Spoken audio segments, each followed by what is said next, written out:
Okay, so let's imagine this scenario. Let's imagine that you are at the pickleball courts and you're playing with your buddies. You're having a great time, the games are fun, the weather is good, you're having a good time. Let's imagine for this scenario as well that these are public courts, that they're open to anybody. There's no specific signage up there, there's no specific rules that are posted anywhere. You're just out there playing pickleball. Now let's imagine this scenario that someone walks up to the courts, and maybe that's just one person, or maybe it's a couple, or maybe it's 3 people, who knows, might even be 4 people. And those people, after one of your points, they come over and they say, hey, can we play with you guys? Can we switch in? Or can I, if I'm just a single person, can I rotate through? So now the question is, what should you do? Now, one option, of course, is to say, sure, the more the merrier. Well, as soon as we're done this game, why don't we rotate and we'll have new partners and everyone can play and it'll be a great time. That's one option. But I don't think that you have an obligation to do this. There's no requirement that you bring in other people to your pickleball game just because they want to play. And the way that I like to think about this is a little bit like this other scenario. Let's imagine that you're at a restaurant and you're out on the patio and you're having a cold frosty beverage and you're there with your friends. You're having a great time.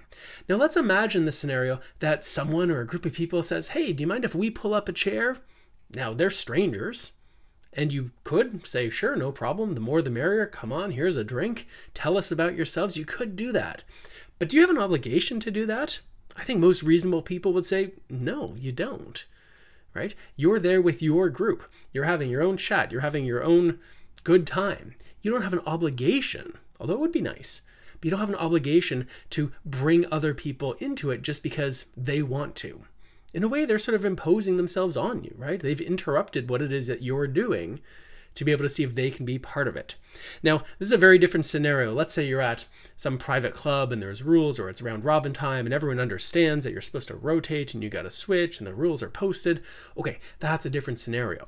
But what I'm talking about is when you're in a place, public courts, for example, and there's no really specific time or specific rules. While it's absolutely fine to involve those other people if they want to be, it's a nice thing to do, there's no obligation to do so. Just like if you're at a restaurant on that patio having a great time, there's no obligation to bring new people into your group just because they requested it, right? Might be a nice thing to do, but you don't have to do it.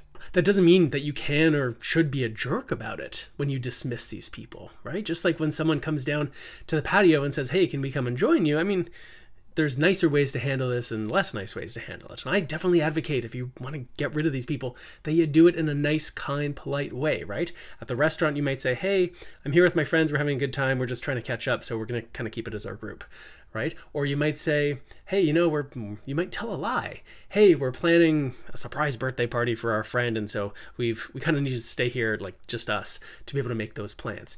You can do that on the pickleball court as well. So you don't have to dismiss someone and say, oh, you're not good enough for us. Get out of here. Or, hey, I don't like that hat you're wearing. Get out of here. There's much nicer ways to do it. So here are a couple of examples.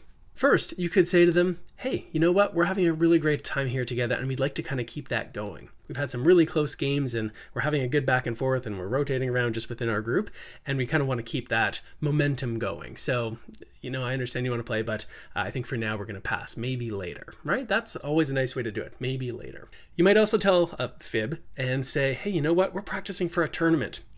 And we want to be able to play with each other because we're going to be playing this tournament together and we want to make sure that we're sharp for that. So, you know, thanks, but no thanks. Assuming you don't know these people, you could also say, oh, you know what? We're actually really good friends, but we haven't seen each other for a long time. So we're actually sort of using this to catch up as well. So we'd like to kind of keep our group the way it is. Maybe we'll get you on the next time around, right? Or something like that. So again, you don't have to say yes to anyone who asks to come and play with you, but you should be thoughtful, kind of like you would be at the restaurant or at the patio with how you dismiss them.